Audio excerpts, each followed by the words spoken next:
Alright, what's this? Sweet new farming game. It's got a character creator. This looks fun for the kids. What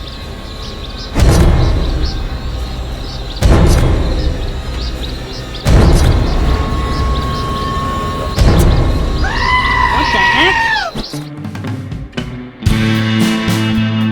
Howdy folks, and welcome to Green Farm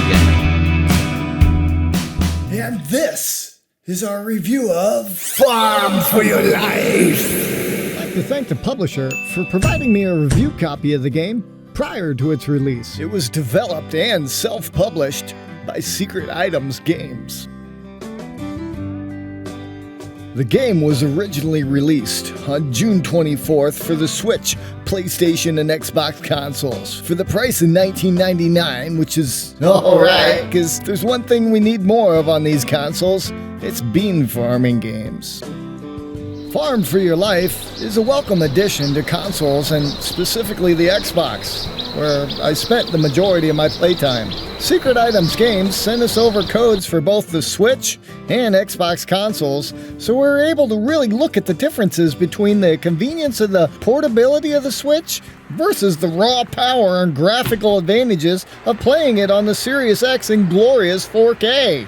Surprisingly enough, there was quite a difference in playstyles I found, as my time with the Switch felt extremely casual and slow-paced, where, as the Xbox version, I found myself leaning more towards the grind with a bit more of Harvest Moon feel, if that makes any sense. The game was originally released 8 years ago on Steam. 8 years ago? Yeah, the game is 8 years old and is finally crawling its way onto consoles.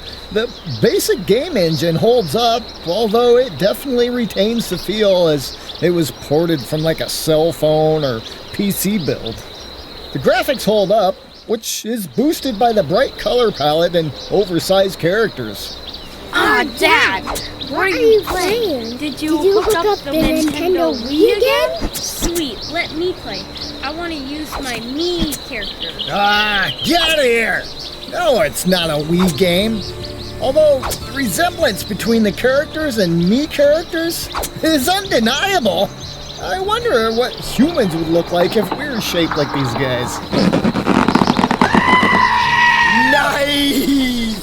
As for the general gameplay, Farm for Your Life provides an indie experience that brings several game types into one, including zombies, farming, tower defense, and even running your own restaurant into a single game.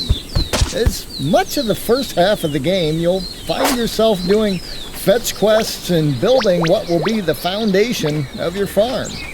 Growing crops, clearing fields, chopping down trees, follow much of what we've done in Harvest Moon style games of the past, but bring in the restaurant, which adds a little dash of Overcooked and Fruit Ninja gameplay elements onto the table.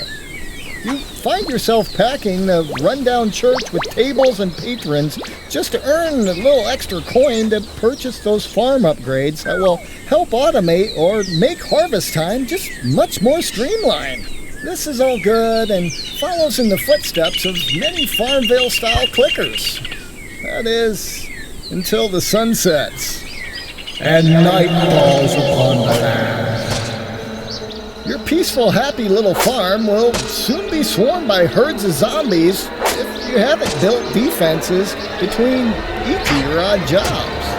What we end up here with is a well-rounded game that touches several genres, but doesn't dive much more than below the surface of each. Farm for Your Life will not be the game that you end up playing for the next 3 years. At least I hope not. But yet again, it might just be the fit for the family-friendly zombie farming game that you've been looking for.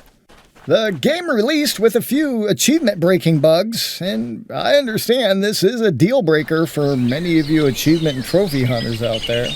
But the developer has responded and is awaiting for a patch to make it through certification. So if you cannot retrieve the herb from the graveyard or your cows have ran dry, with any luck, the patch will be applied by the time you watch this. Yeah, right. I've heard that before. Let me guess. The check is in the mail? Sure it is. It's all your fault, Tom Nook, you stinking crook. Overall, the game is polished enough for the few small maps we're given and functions well, but I found it to be rather shallow in scope and found my interest lacking as I grinded away on the same 3 elemental chores to upgrade my farm, to lead me back to the same grind to obtain the next inevitable upgrade. Yippee! The map does eventually open up and grants access to a few new areas, but then just gives you access to the upgraded or golden versions of the tools you've already been using. If we change the hue color of the enemy to a different color, then that counts as a whole new enemy type, right? Wrong! Based on all that, Farm for Your Life was only able to grind to 3.5 beans out of 5. Well, that wraps up this review. We do them every week, covering new and unreleased console indie titles that are either easy achievement and trophy completions, or have really blown our socks off. To help celebrate the American Independence Day, the Bean Farm and 8 other content creators pooled our extra Xbox game codes together to create a massive giveaway of over 300 games. Whoa, very nice. To throw your hat into the ring, just find the announcement on the Bean Farm Twitter feed or search for In-Depth Gaming on Twitter. The winners will be announced after the 4th of July celebration. Special thanks goes out to the sponsors of this giveaway: ID at Xbox, Liquid Bit Games, Zydelon, Radalaka, Renelco Games, and Studioness. We really do owe much of our content support to these small studios and publishers. After the 4th of July holiday, we'll be reviewing the latest Chili Dog Interactive title. Stay safe out there.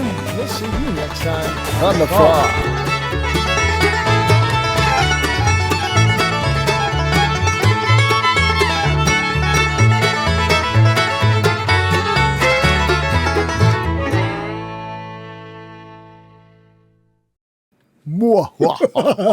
Farm for Your Life.